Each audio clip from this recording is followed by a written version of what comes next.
Em nome do Pai, do Filho e do Espírito Santo. Amém. Louvado seja nosso Senhor Jesus Cristo, para sempre seja louvado.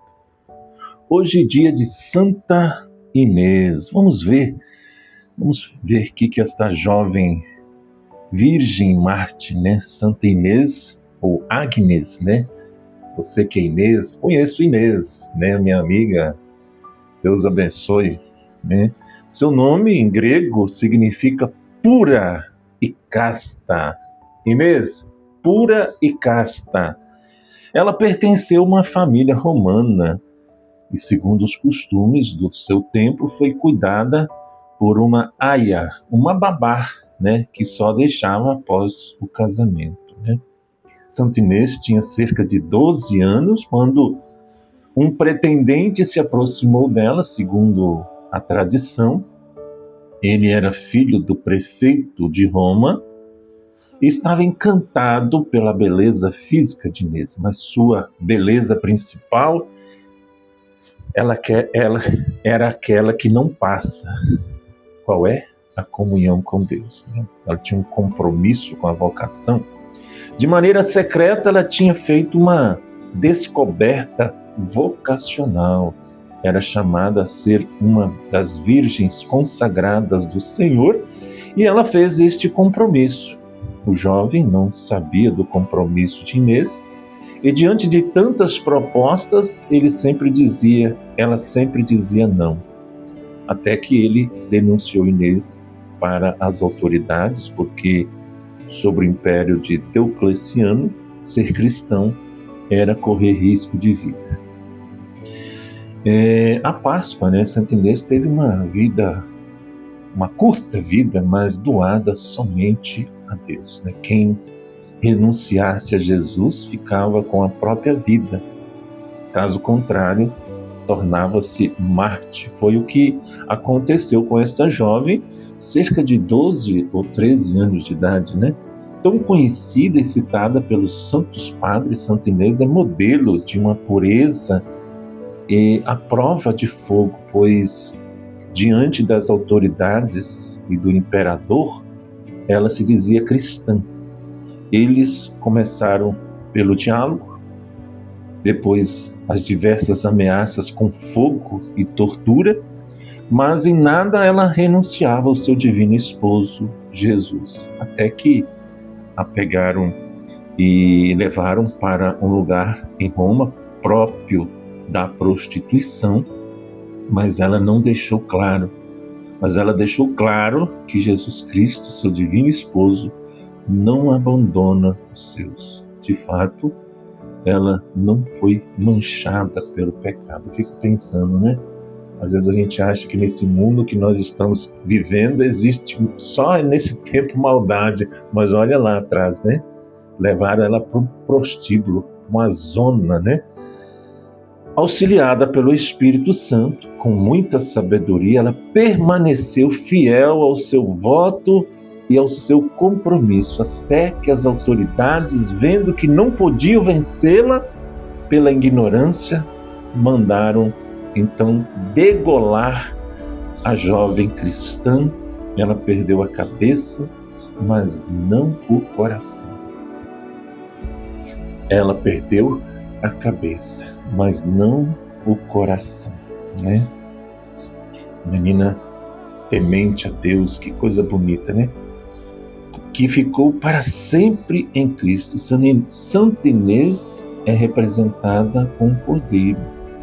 Sua iconografia é representada com um cordeiro sempre ao seu lado, pois seu destino foi semelhante a esses ovinos. Todos os anos, no dia 21 de janeiro, festividade de Santa Inês, 2 cordeirinhos são abençoados.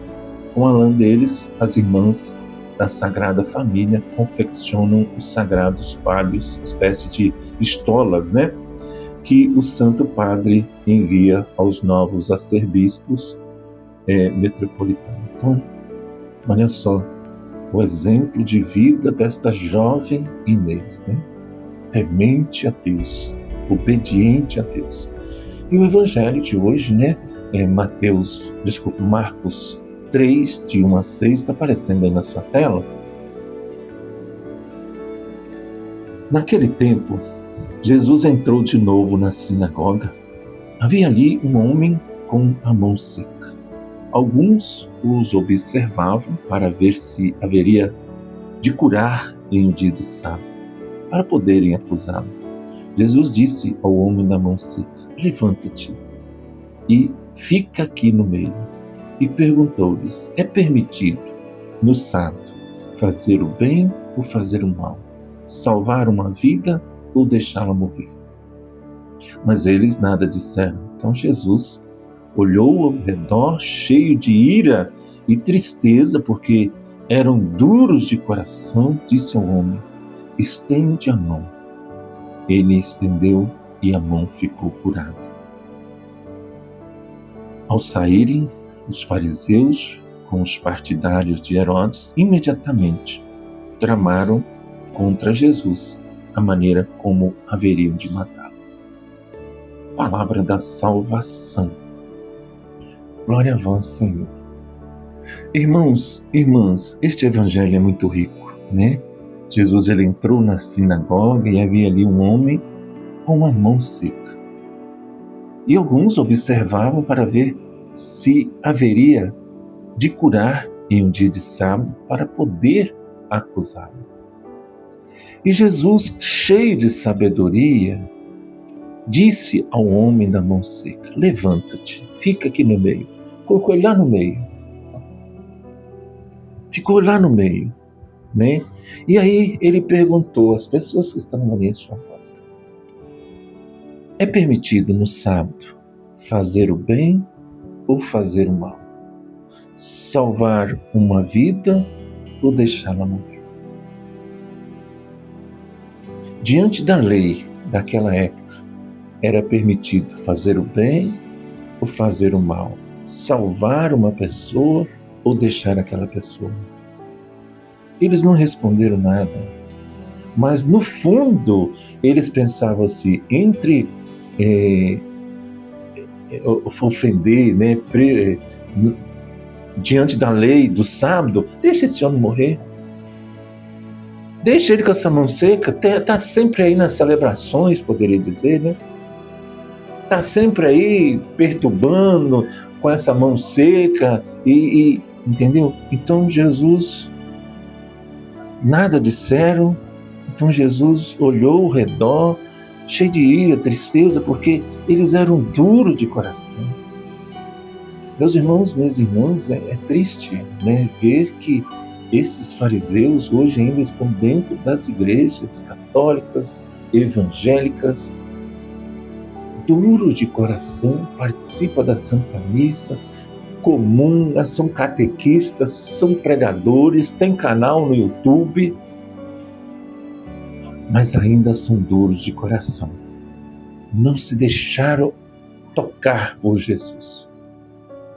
Às vezes as pessoas falam assim: meu Deus do céu, eu já estou há 50 anos na igreja, já fui ministro, já fui catequista, já fui da renovação carismática, mas ainda a minha família não se converteu.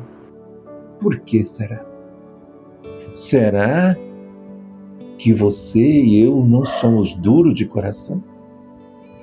E Jesus se compadeceu.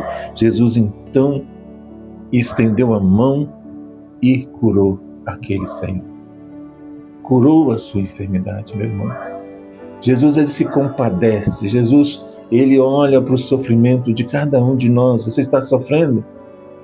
Ele quer te curar. Ele quer estender a mão sobre você, sobre a sua família. Amém? Pedindo a Jesus a cura, pedindo a Jesus um milagre agora. Coloca a sua mão sobre a minha mão. Vamos pedir a Jesus uma cura nesse instante. Não sei qual a enfermidade que o Senhor está passando, que a senhora está passando. Peça a Jesus. É o mesmo Jesus que se compadece, que estende a mão sobre você, sobre a sua família, sobre o que você está passando. Em nome de Jesus, Pai, Filho, Espírito Santo. Amém. Deus abençoe a sua vida.